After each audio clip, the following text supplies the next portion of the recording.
Hello बच्चों, welcome to YouTube channel Prashant target physics. आज का हमारा टॉपिक है electric flux and Gauss law. Electric flux and Gauss law, ठीक है। और ये बोर्ड के लिए बहुत ही इंपॉर्टेंट है।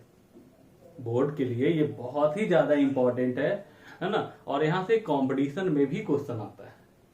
तो फिलहाल अभी तो हम लोग इसको बोर्ड के व्यू से देख रहे हैं। उसके बाद जैसे ही ये समाप्त होगा फिर कुछ कंपटीशन लेवल का न्यूमेरिकल देखेंगे, ठीक है। तो देखो, गॉस लॉ ये बोर्ड के लिए वीवीआई होता है। अब गॉस लॉ को अगर आप स्ट्रॉन्ग करना चाहते हो तो आपको इलेक्ट्रिक फ्लक्स पे पकड़ होना चाहिए। और इलेक्ट्रिक फ्लक्स अगर क्लियर है तो उसके लिए क्या करना होगा? तो इलेक्ट्रिक फ्लक्स को क्लियर करने के लिए हमें एक छोटा सा पॉइंट को क्लियर करना होगा जिसका नाम है एरिया वेक्टर। क्या है? Area vector. तो आज का हमारा टॉपिक क्या है? Electric flux and Gauss law. Electric flux and Gauss law, ये आज का टॉपिक है हमारा, ठीक है। तो गॉस लॉ जो बोर्ड के लिए बहुत ही ज्यादा इंपॉर्टेंट है, ठीक है। Gauss law, application of Gauss law बहुत ही ज्यादा इंपॉर्टेंट है, ठीक है। तो इसके यूज से हम लोग कंटिन्यूअस बॉडी का के कारण इलेक्ट्रिक फील्ड ड्राइव करते हैं और वो भी बहुत इजीली करते हैं। जैसे आप लोग इन्फिनाइट रड के कारण इलेक्ट्रिक फील्ड निकाले हो ना, बताया गया था ना। तो हम यहां गॉस लॉ से भी निकाल सकते हैं और बहुत इजीली वो निकलेगा। तो वो देखेंगे आगे। तो पहले ये तो पता चले कि गॉस लॉ क्या है, गॉस लॉ को कैसे क्लियर किया जा सकता है। तो इस पे पकड़ बनाने के लिए आपको किसको पहले देखना होगा? इलेक्ट्रिक फ्लक्स को। किसको? इलेक्ट्रिक फ्लक्स को। और इलेक्ट्रिक फ्लक्स को क्लियर करने के लिए हमें सबसे पहले जानना होगा एरिया वेक्टर। क्या? Area vector. बाबू, एरिया का नाम सुने हो ना? एरिया का नाम सुने हो ना? सब लोग सुने होंगे भाई, है ना। बचपन से आप लोग एरिया निकाल रहे हो। कभी स्क्वायर का निकालते थे, कभी रेक्टेंगल का निकालते थे, कभी सर्कल का निकालते थे, स्फीयर का निकालते थे। तो एरिया तो आप नाम सुने हो। आज आप फर्स्ट टाइम सुन रहे हो एरिया वेक्टर। Area vector. तो बाबू, वेक्टर क्वांटिटी आप जब सुनते हो तो आपके माइंड में कुछ जाता है? तो हाँ, जाता है। क्या जाता है? कि जिसके पास मैग्नीट्यूड और डायरेक्शन दोनों, मीन इसका मैग्नीट्यूड भी होगा और डायरेक्शन भी होगा। तो बाबू, इसका जो मैग्नीट्यूड होगा वो एरिया के बराबर होगा। एरिया के बराबर होगा। और डायरेक्शन उसके प्लेन के परपेंडिकुलर होगा। उसका जो डायरेक्शन होगा उसके प्लेन के क्या होगा? परपेंडिकुलर। मतलब क्या समझे? है ना। That vector whose magnitude is equal to, that vector whose magnitude is equal to area, whose magnitude is equal to area and direction is perpendicular to the plane of area, perpendicular to the plane of area।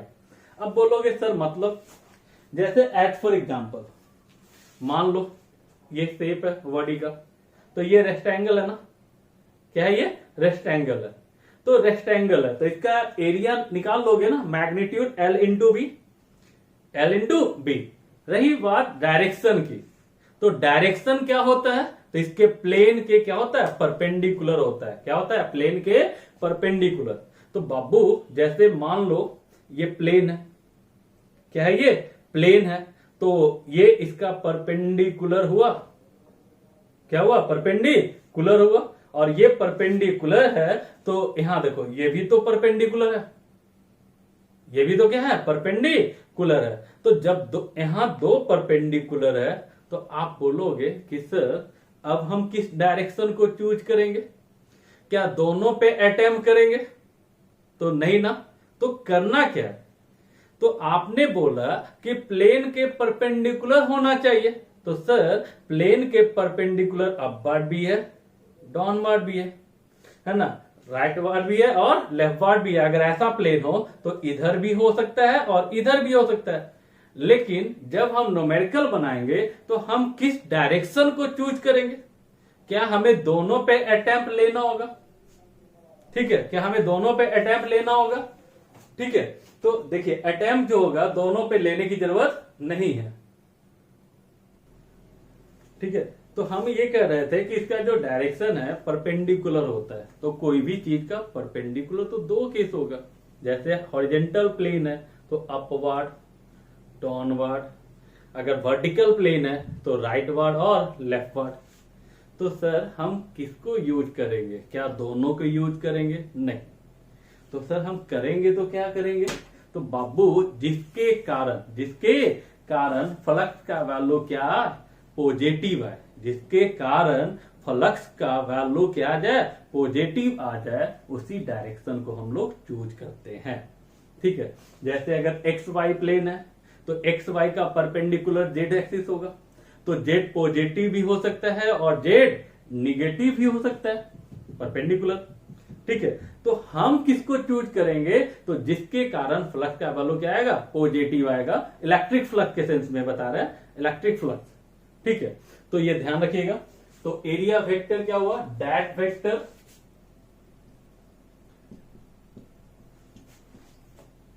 whose magnitude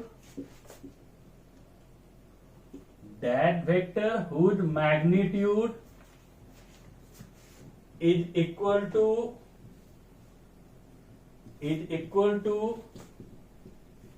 given area and perpendicular to the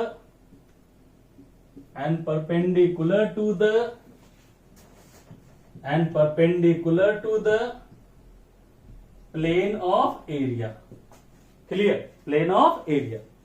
तो बाबू ध्यान रखना, मान लो हमारा ये है, ये plane है, प्लेन सरफेस है, तो इसका एरिया वेक्टर क्या होगा?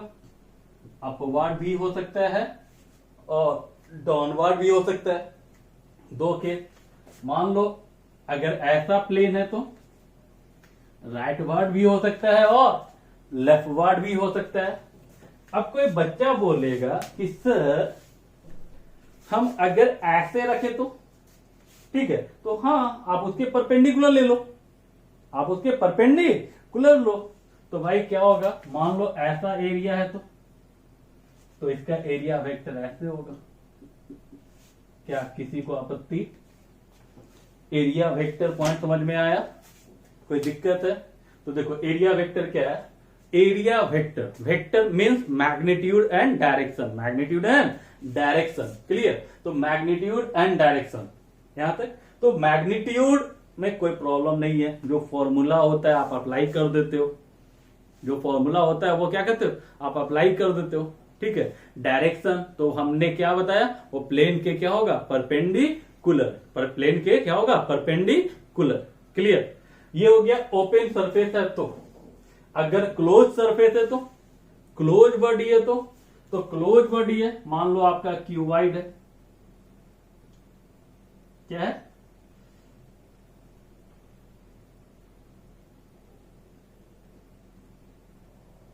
तो इसका एरिया वेक्टर क्या होगा? प्लेन के परपेंडिकुलर होगा और ऑटवार्ड होता है। क्या होता है? ऑटवार्ड। ये ध्यान रखिएगा, प्लेन के ऑटवार्ड होगा, मतलब प्लेन के परपेंडिकुलर और किधर? ऑटवार्ड। मान लो स्फेयर है तो इसका परपेंडिकुलर क्या होगा? रेडियली ऑटवार्ड।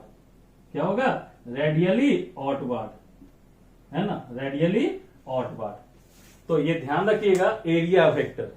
तो अगर प्लेन सरफेस है, ओपन सरफेस है, तो एरिया वेक्टर सरफेस के क्या होता है? परपेंडिकुलर। लेकिन जब फ्लक्स की बात आ जाए तो हमें दो केस यहां हो रहा है ना, तो दो में हम किसको चूज करेंगे? तो जिसके कारण फ्लक्स का वैल्यू क्या आएगा? पॉजिटिव आएगा। लेकिन अगर बॉडी क्लोज हो, क्लोज बॉडी हो, 3D हो, तो वहां पर एरिया वेक्टर कैसे लिया जाता है? तो नॉर्मली ऑटवार्ड। तो ये हो गया एरिया वेक्टर। उम्मीद करते हैं यहां तक किसी को दिक्कत नहीं हो। ठीक।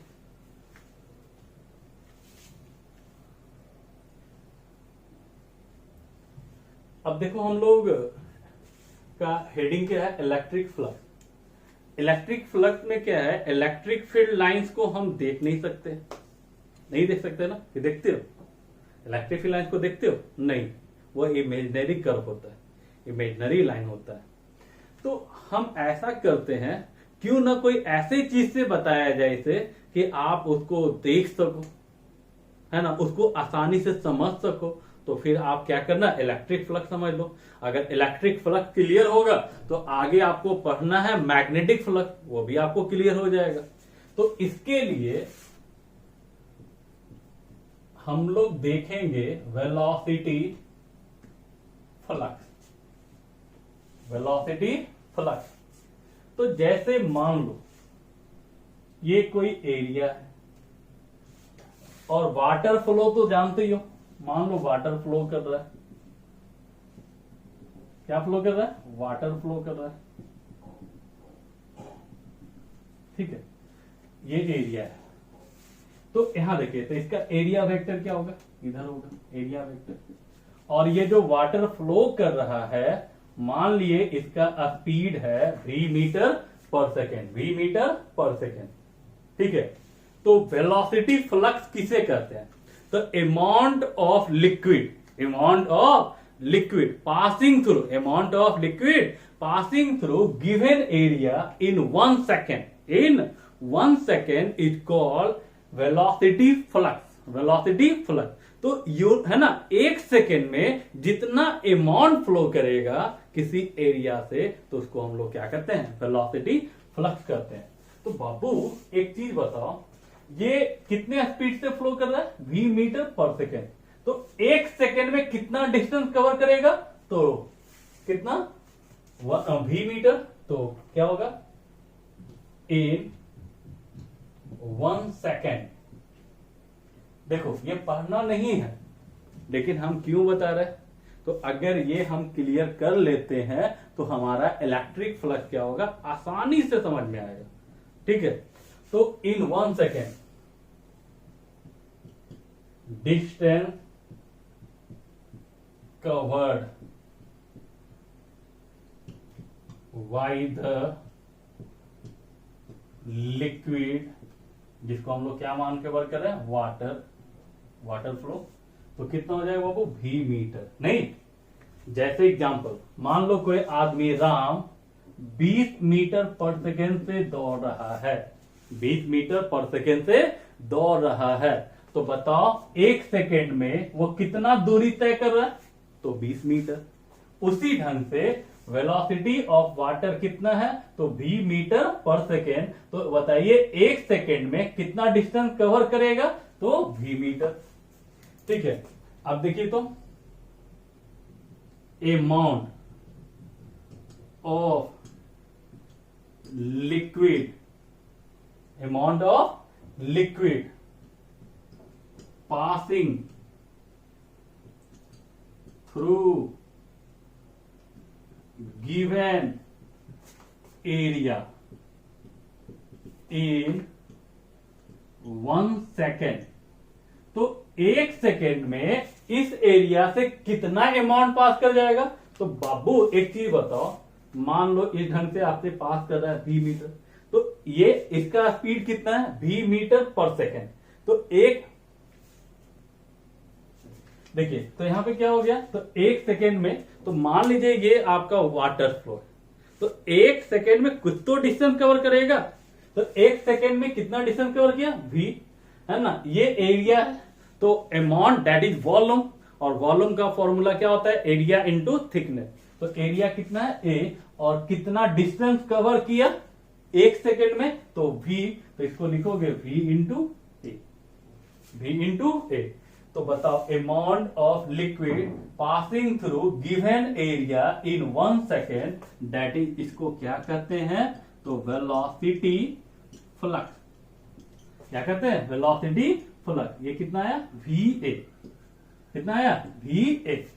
यहां तक किसी को डाउट, क्लियर।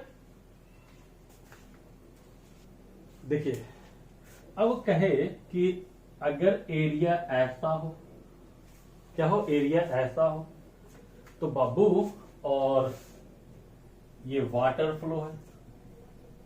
क्या है ये? वाटर फ्लो है। नहीं, तो इसका एरिया वेक्टर तो ऐसे होगा ना, सरफेस के परपेंडिकुलर।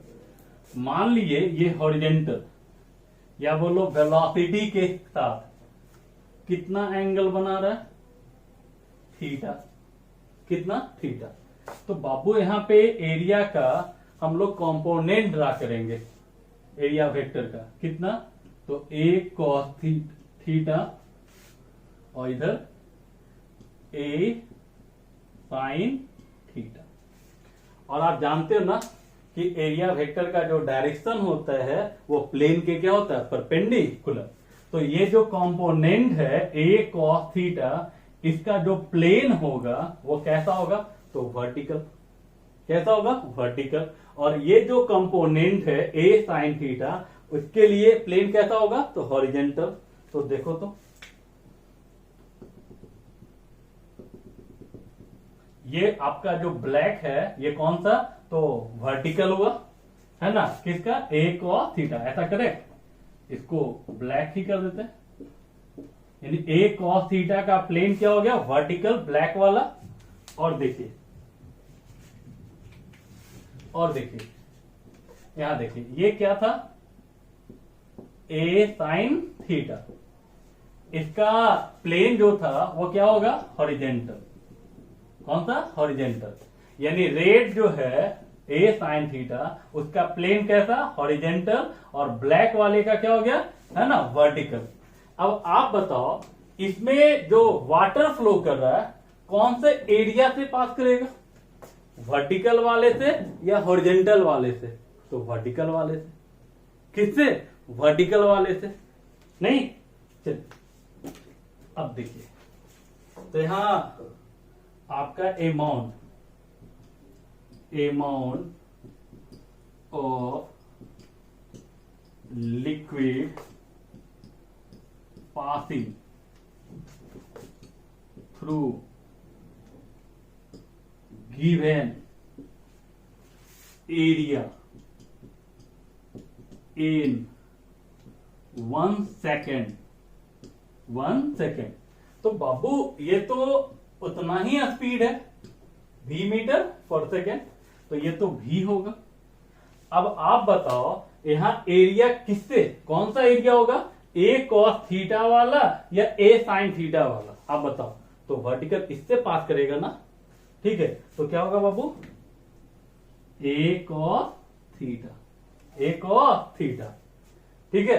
देखो तो 11th में ये पढ़े हो, A dot B equal to A B cos theta. A dot B equal to A B cos theta. तो क्या आप भी ए कॉस थीटा को आप नहीं लिख सकते हो? भी डॉट ए, भी डॉट ए। और यहां बताइए, amount of liquid passing through given area in 1 second को क्या कहते हैं? Velocity flux. क्या कहते हैं? Velocity flux. क्लियर? तो v dot A, v dot A. तो ये क्या हो गया? Velocity flux, v dot A. किसी को आपत्ति?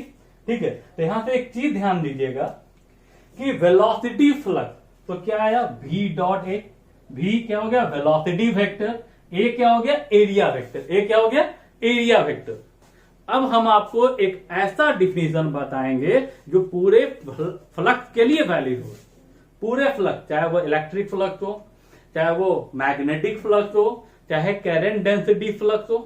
यानी जब भी किसी भी वेक्टर क्वांटिटी का फ्लक्स निकालना हो, जब भी किसी भी वेक्टर क्वांटिटी का फ्लक्स निकालना हो, तो वह vector quantity dot area vector, वह vector quantity dot area vector कर देना, वो उसी का क्या होगा? फ्लक्स। जैसे वेलोसिटी फ्लक्स, तो velocity dot area vector.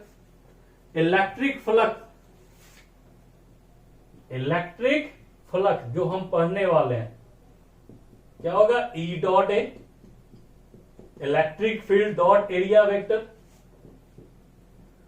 Magnetic flux जो आगे पढ़ेंगे क्या होगा, B dot A magnetic field dot area vector. मतलब कहना क्या चाहते हैं कि जब भी किसी भी वेक्टर क्वांटिटी का फ्लक्स निकालना हो तो वो वेक्टर डॉट एरिया वेक्टर कर देना, उसका क्या निकलेगा, फ्लक्स निकलेगा। क्या यहां तक इन्हीं को डॉट, ठीक है। इसके बाद हम लोग देखते हैं इलेक्ट्रिक फ्लक्स। चलिए अब हम लोग देखते हैं इलेक्ट्रिक फ्लक्स। इसको फाई से डिनोट करते हैं, किससे, फाई से, है ना, समझ रहे ना, फाई। इसको जीरो करना और नहीं होगा तो इसको काट देना, तो इसी को क्या कहते हैं, फाई। और इसको अगर ई लगा दोगे तो इलेक्ट्रिक फ्लक्स समझते हैं, ठीक है, फाई इलेक्ट्रिक फ्लक्स। तो बाबू एक चीज बताओ, जब हमने आपको पूरा फ्लक्स ही बता दिया तो क्या ये नहीं होगा, क्या बताए थे, जब भी किसी भी क्वांटिटी का फ्लक्स निकालना हो तो क्या कीजिएगा, तो वह vector quantity dot area vector. मतलब यहां कैसे लिखोगे, तो dot product of electric field intensity and area vector is called electric flux. नहीं लिखोगे, dot product of electric field intensity and area vector is called electric flux. Phi equal to E dot A, phi equal to E dot ए।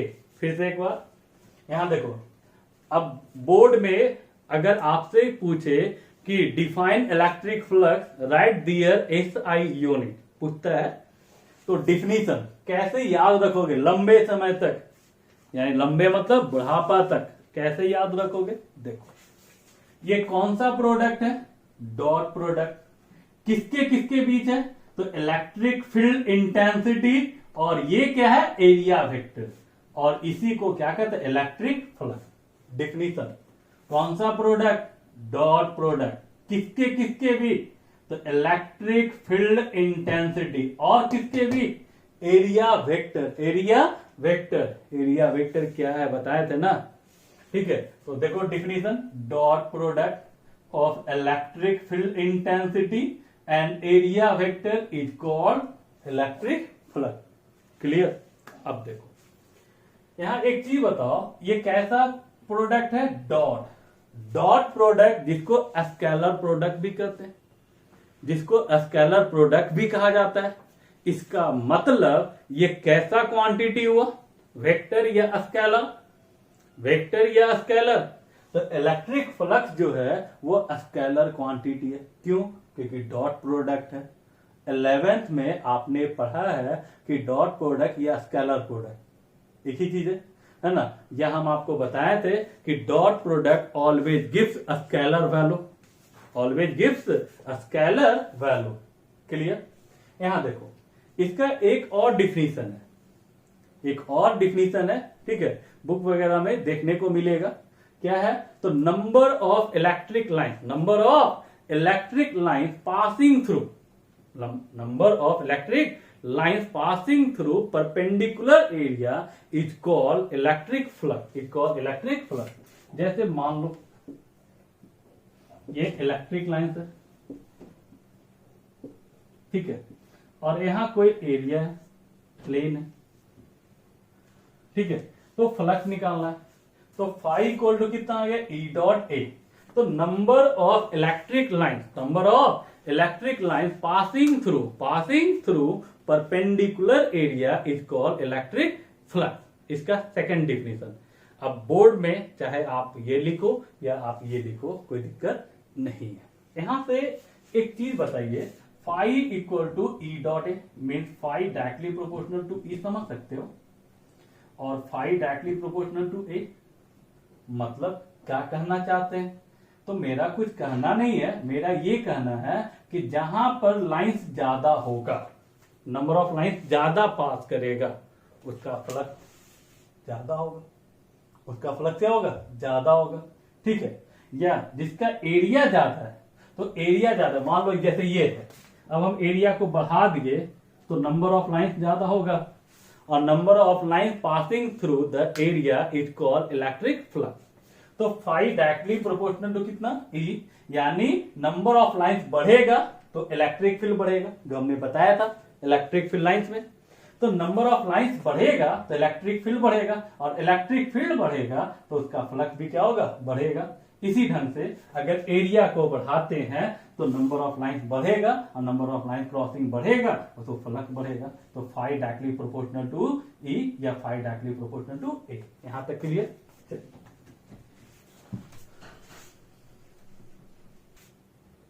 देखिए phi equal to कितना, ई dot A.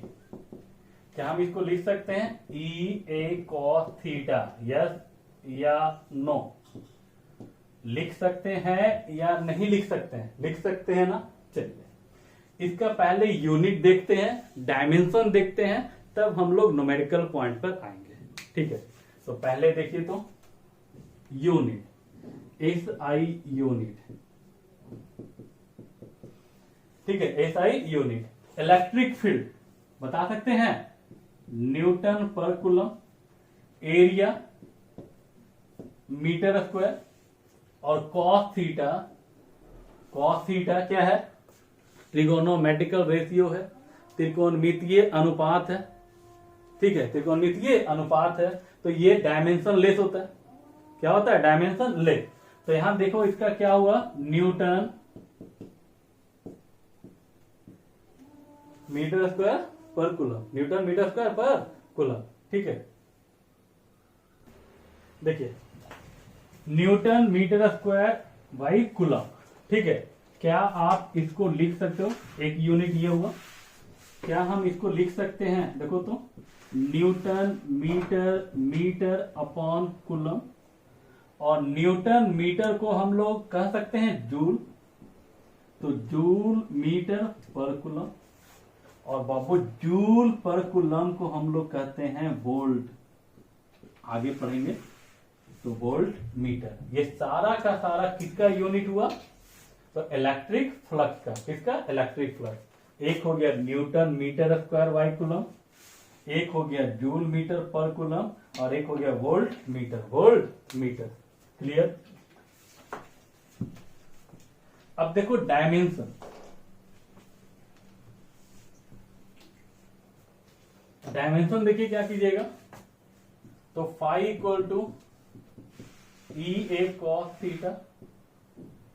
तो यहां ई का, तो E का पहले निकाल लो, हालांकि हम बताए हैं। तो एफ बराबर कितना, क्यू इंटू ई। तो ई इक्वल टू लिखोगे एफ अपॉन क्यू, फोर्स का M L T inverse 2, charge का कितना 80। बताओ तो इसका dimension formula M L T inverse 3। कैसे, तो यहां पावर कितना 1, ऊपर जाएगा -1, तो -2 -1 कितना -3, और ये कितना ए इनवर्स, ए इनवर्स। ठीक है, और यहां देखो एरिया, एरिया का कितना एल स्क्वायर, और कॉस थीटा क्या है, डायमेंशन लेस है, तो फाई का dimension M L T inverse 3 A inverse, area का कितना एल स्क्वायर। तो बताइए तो इसको लिखिएगा M L cube T inverse 3 A inverse, A inverse. Clear. तो ये किसका डायमेंशनल फॉर्मूला आया, तो इलेक्ट्रिक फ्लक्स का। लेकिन क्या इसको याद करोगे, तो नहीं, जैसे हम निकाले हैं वैसे आप भी निकाल लेना, कोई दिक्कत। चल देखिए, अब अगर आपको न्यूमेरिकल बनाना हो, क्या बनाना हो, न्यूमेरिकल बनाना हो, तो देखो क्या करना। आपको एकदम सिंपल सा तरीका बताते हैं। जैसे अगर मान लो प्लेन सरफेस, कौन सा सरफेस है, प्लेन, यानी 2D है ना, 2D। तो फॉर प्लेन सरफेस। आप ये फॉर्मूला यूज करना, न्यूमेरिकल आसानी से क्या होगा, बन जाएगा। हम देते हैं तो फाई इक्वल टू कितना, ई डॉट ए। लेकिन अगर फॉर कर्व्ड सरफेस, कैसा सरफेस हो, कर्व्ड सरफेस हो, है ना। हालांकि ये जो फॉर्मूला है इसको हम लोग कहीं भी यूज कर सकते हैं, एनी सरफेस, एनी सरफेस, यानी कर्व सरफेस बोलिए या किसी भी सरफेस के लिए, चाहे वो प्लेन हो चाहे, है ना, कर्व हो, किसी के लिए, तो आप करना phi equal to integration of E dot d, E dot d. अब बोलोगे कि सर कि आपने बोला कर्व सरफेस या any surface E dot d A और plane surface E dot A, तो जब एनी सरफेस है तो क्यों ना इसी से इसको बना दे। एक चीज बताइए, जब हमारा काम छोटे से पॉइंट से चल जाए तो हम क्वेश्चन को कॉम्प्लिकेटेड क्यों करें, है ना। यानी जब कोई काम बात से बन जाए तो उसके लिए झगड़ा करने की जरूरत है। हा? अब मान लीजिए चूहे को मारना हो, क्या तोप का गोला मारिएगा, नहीं ना। तो वही बात है कि जब न्यूमेरिकल इजीली बन जाए तो हम उसको कॉम्प्लिकेटेड क्यों करें। तो इसलिए हमने आपको डिवाइड कर दिया। अगर प्लेन सरफेस से क्वेश्चन हो तो डायरेक्टली ई डॉट ए, ठीक है, और अगर कर्व सरफेस का फॉर्मूला हो तो ई डॉट डी ए का इंटीग्रेशन कीजिए, आपका न्यूमेरिकल क्या होगा, बन जाएगा। क्लियर।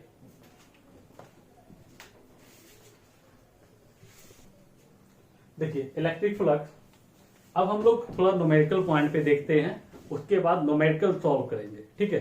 तो बाबू सबसे बड़ी चीज है, इलेक्ट्रिक फ्लक्स का फॉर्मूला क्या था, ई डॉट ए, जहां ई क्या है, इलेक्ट्रिक फील्ड इंटेंसिटी, जो हम अच्छे दिनों से पढ़ते आ रहे हैं, और डॉट है ना एरिया वेक्टर, ए क्या था, एरिया वेक्टर, जो हम लोग आज फर्स्ट टाइम पढ़ रहे हैं। तो यहां बस मीनिंग पे ध्यान देना, एरिया वेक्टर। तो आपको दो तरह का बॉडी मिलेगा, एक ओपन बॉडी और एक close body. Open body that is plane surface 2D, close body मतलब 3D, है ना। तो भाई अगर ओपन बॉडी है तो एरिया वेक्टर का डायरेक्शन, तो हमने क्या बोला था, प्लेन के परपेंडिकुलर। तो परपेंडिकुलर का कितना केस होता है, 2 केस होता है। लेकिन हम किसको चूज करेंगे, तो जिसके कारण फ्लक्स का वैल्यू क्या आएगा, पॉजिटिव आएगा, जिसके कारण फ्लक्स का वैल्यू क्या आएगा, पॉजिटिव। और सेकंड, अगर बॉडी क्लोज हो, पैक्ड हो, तो उसके लिए क्या करेंगे, तो एरिया वेक्टर का डायरेक्शन कैसे लेंगे, तो नॉर्मली आउटवर्ड, नॉर्मली आउटवर्ड। क्या क्लियर, समझ में आया, चलिए, है ना। एक बार और, फाई इक्वल टू कितना, ई डॉट ए, ई डॉट ए है तो ई इलेक्ट्रिक फील्ड है और ए एरिया वेक्टर है। यहां वॉल्यूम है, वॉल्यूम है नहीं, मीन्स इलेक्ट्रिक फ्लक्स किस पे डिपेंड करता है, only area, not volume and length. वो वॉल्यूम पे डिपेंड नहीं करता है, ना उसको लेंथ से मतलब है, मतलब किससे है, तो एरिया से, किससे, एरिया से। क्लियर। अब देखो कुछ न्यूमेरिकल देख लो, मान लो कि ये कोई रिंग है जिसका रेडियस आपका r है, और ये इलेक्ट्रिक फील्ड है E। अब आपसे पूछा कि इसका फ्लक्स बताइए, क्या बताइए, फ्लक्स बताइए। क्या करोगे आप, फ्लक्स निकालना है, तो बताओ, ये मैग्नीट्यूड है और आपका एरिया वेक्टर, एरिया वेक्टर किधर होता है, तो प्लेन के परपेंडिकुलर। तो परपेंडिकुलर आप बताओ, इमेजिन करो ये रिंग है, ठीक है, जैसे ये देखो ये रिंग है, तो इसका परपेंडिकुलर क्या होगा, अपवर्ड या डाउनवर्ड। लेकिन इलेक्ट्रिक फील्ड किधर है, अपवर्ड, किधर है, अपवर्ड। तो एरिया वेक्टर भी हम किधर लेंगे, जिसके कारण फ्लक्स का वैल्यू क्या आएगा, पॉजिटिव। तो किधर बाबू, अपवर्ड, किधर लोगे, अपवर्ड, एरिया वेक्टर, अपवर्ड। अब बताइए ये कौन सा सरफेस है, प्लेन, कौन सा फॉर्मूला यूज करोगे, तो phi equal to E dot ए।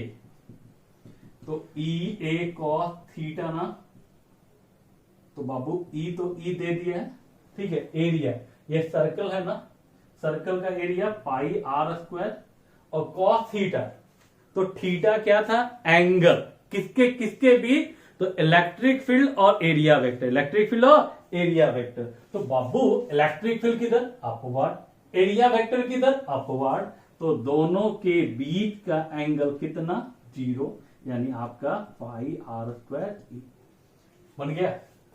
अब अगर ऐसा क्वेश्चन हो कि मान लो ये रिंग है और इसी डायरेक्शन में इलेक्ट्रिक फील्ड हो,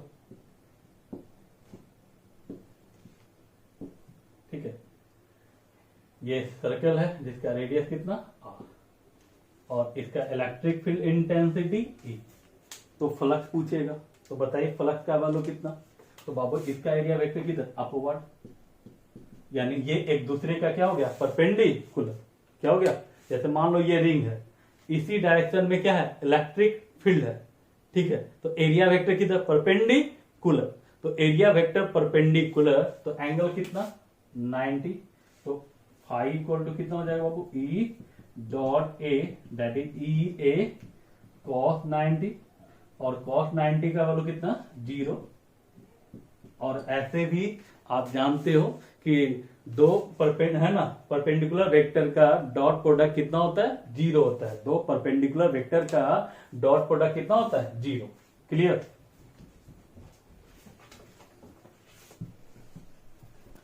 चलिए नेक्स्ट क्वेश्चन, मान लो ये रिंग है और ये इलेक्ट्रिक फील्ड लाइन्स है, ठीक है, और ये ध्यान रखिएगा ये आपका जो है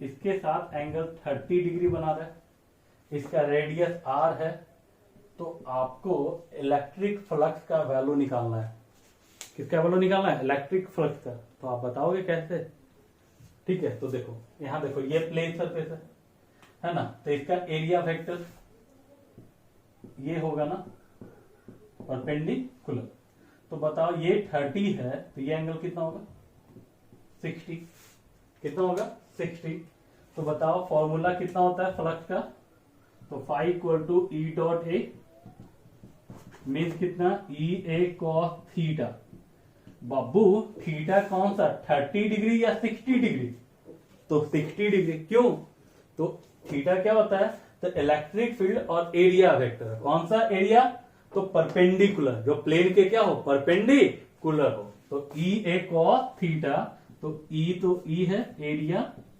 पाई आर स्क्वायर कॉस थीटा, तो थीटा कौन सा बाबू 30 डिग्री या 60 डिग्री, तो 60 डिग्री, क्या इसका वैल्यू नहीं निकालोगे, सॉल्व कर लोगे, हो जाएगा, तो ये भी आपका क्या, देखिए numerical, the electric field in a space is given by E equal to कितना, तो ई का वैल्यू दिया है 5i प्लस 2j न्यूटन पर coulomb, the electric flux due to this field through an area 1 metre lies in X Y plane, तो बाबू x Y plane है, तो एक्स वाई का परपेंडिकुलर कौन होगा, है ना, सॉरी एक्स जेड प्लेन है ना, एक्स जेड प्लेन है, तो इसका परपेंडिकुलर कौन होगा, तो बाई एक्सिस, यानी एरिया वेक्टर कितना, तो 1 मीटर स्क्वायर जे cap,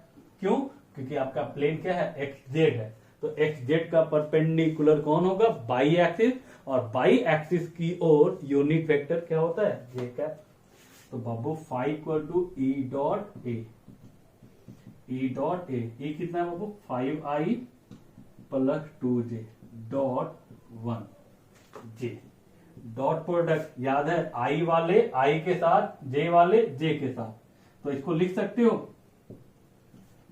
5i plus 2j dot 0i plus 1j, आई वाले आई के साथ, तो 0 इंटू 5 0 और 2 इंटू 1 2, यानी कितना आ जाएगा आंसर 2, ठीक है, तो आंसर कितना 2, क्लियर। देखिए अब देखो एक न्यूमेरिकल है, ये बोर्ड में भी आ सकता है इस टाइप का, ठीक है।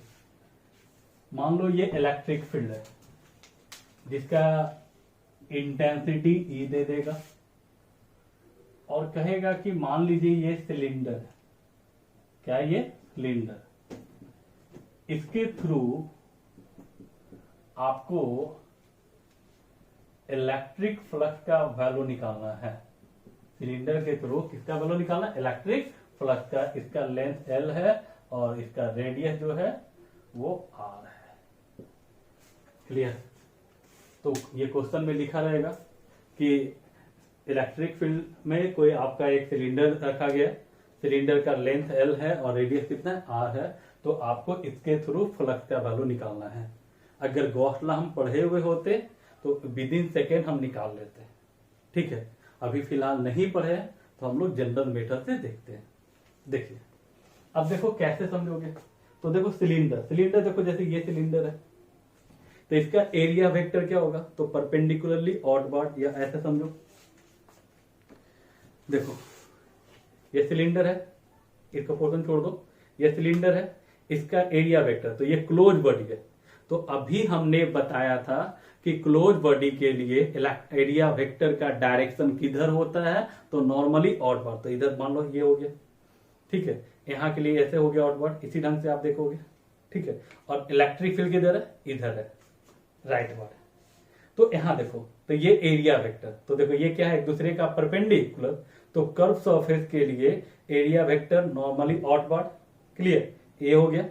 अगर इस सरफेस की बात की जाए तो इसके लिए आउटवर्ड इधर होगा, यानी यहाँ पे एंगल कितना? 180। और इस सरफेस के लिए बात की जाए तो ये इधर होगा, एंगल कितना? 0 डिग्री। नहीं समझ में आया? यहाँ कितना सरफेस है तो बताओ? एक कर्व पूरा, ये पूरा कर्व सरफेस, ये सेकेंड प्लेन सरफेस और ये भी थर्ड प्लेन सरफेस, यानी इसमें 2 प्लेन सरफेस है और एक कर्व सरफेस है, यही ना। तो यहां देखो इलेक्ट्रिक फील्ड किधर है? राइटवर्ड। एरिया वेक्टर क्या होगा? कर्व के कारण नॉर्मली आउटवर्ड, यानी एंगल कितना? 90 डिग्री, यानी फ्लक्स 0। यहां देखो नॉर्मली आउटवर्ड, दोनों एक दूसरे के अपोजिट, एंगल कितना? 180। यहां देखो इस सरफेस के लिए, तो इसके लिए इलेक्ट्रिक फील्ड इधर है और एरिया वेक्टर भी इधर होगा, तो एंगल कितना? 0 डिग्री। तो बाबू ध्यान देना, तो इसके लिए एरिया वेक्टर किधर होगा? ये, इसके लिए एरिया वेक्टर इधर, और यहां एक छोटा सा सरफेस मान लो, तो ये डीए और किधर? Normally outward. तो मान लो ये आपका कर्व सरफेस है फर्स्ट, ये सेकेंड और ये थर्ड। तो 4 कर्व्ड सरफेस, कर्व्ड सरफेस। तो यहां बताइए तो फॉर्मूला ई डॉट डीए, यानी ई डीए कॉस 90। कॉस 90 का वैल्यू कितना बाबू? 0। 0 इंटू समथिंग 0, तो इसका वैल्यू कितना आ गया? 0। आ जाओ सेकेंड, फॉर प्लेन सरफेस या फॉर प्लेन सरफेस, इसको 2 हम लोग माने थे, तो 5 2। इसका एरिया वेक्टर नॉर्मली आउटवर्ड और इलेक्ट्रिक फील्ड किधर है? राइटवर्ड। दोनों के बीच का एंगल कितना? 180। और ये कौन सा सरफेस है? प्लेन। तो कितना होगा? ई dot A means E A cos 180, यानी इसको लिखोगे 5 2 माइनस ई ए, ई एरिया कितना? तो pi are square, pi are square. ये क्या निकल गया? 5 2 minus pi are square E. और next for surface 3, for plane surface 3। यहां देखो इलेक्ट्रिक फील्ड किधर? राइटवर्ड, एरिया वेक्टर भी राइटवर्ड, एंगल कितना? 0। तो 5 3 E dot A, E A cos 0, cos 0 का वैल्यू कितना? 1। तो फाई 3 कितना हो गया बाबू, ई ए, ई एरिया कितना, pi are square, pi are square. तो फाई 1 निकला, फाई 2 निकला, फाई 3, इसके अलावा भी कोई सरफेस है तो नहीं। तो now total flux, now total flux. तो फ्लक्स कैसा क्वांटिटी है, वेक्टर या स्केलर, स्केलर। तो क्या करोगे, इसको डायरेक्ट जोड़ दो, तो जोड़ दो phi 1 plus phi 2 plus phi 3, phi 1 कितना, तो 0 minus pi are square E plus pi are square E, कितना हो गया 0। ठीक है, तो ये 0 आया। ठीक है, तो ये तीनों को निकाल करके हमने क्या कर दिया, ऐड कर दिया। तो ये क्या निकल गया, total flux through the cylinder, total flux through the cylinder. Clear, तो ये आपका क्वेश्चन बन गया। ठीक है, इसको गॉस लॉ से भी बना सकते हैं, लेकिन गॉस लॉ भी पढ़े नहीं है ना, जब पढ़ेंगे तो एक बार फिर से इसको क्लियर कर देंगे। ठीक है, नेक्स्ट क्वेश्चन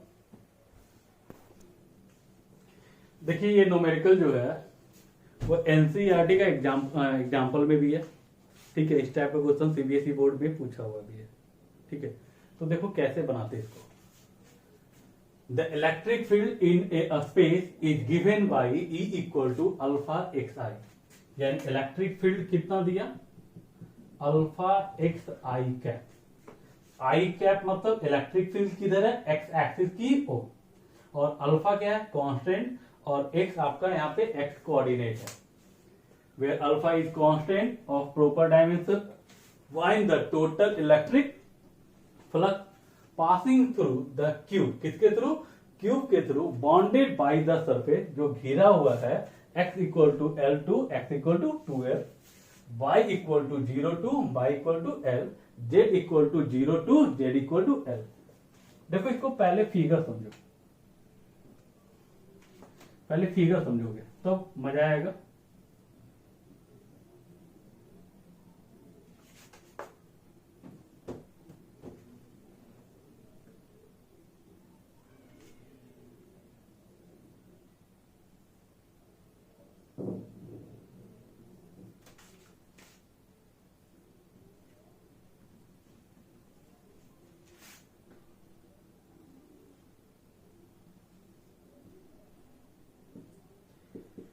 देखो ये एक्स एक्सिस है, ये वाई एक्सिस है, और ये जेड एक्सिस है।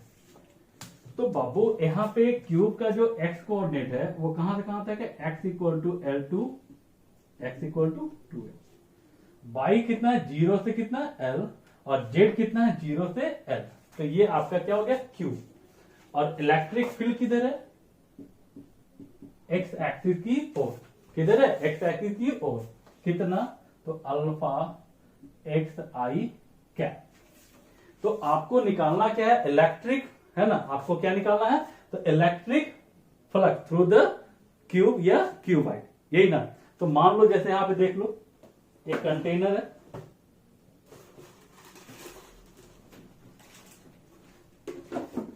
ठीक है, मान लो ये कंटेनर है। अब इसमें क्या है भाई कि इलेक्ट्रिक फील्ड जो है हमारा कहां है, इस डायरेक्शन में। ठीक है, अब यहां पे ये क्यूब जो है मान लिया जाए, ठीक है, मान लिया जाए, तो यहां पे कहने का मतलब ये क्या है, क्यूब है, इसके थ्रू क्या निकालना, फ्लक्स। तो एक चीज बता, क्यूब में कितना सरफेस होगा, तो बताइए, तो 1 2 3 4 5 और 6, कितना सरफेस है, 6 सरफेस है। यानी हमें करना क्या होगा, तो इसमें 6 सरफेस के कारण फ्लक्स निकालना होगा, और सभी को ऐड कर दोगे, क्या करोगे, ऐड करोगे। अब गौर से देखिए, इलेक्ट्रिक फील्ड किधर है, इस डायरेक्शन में।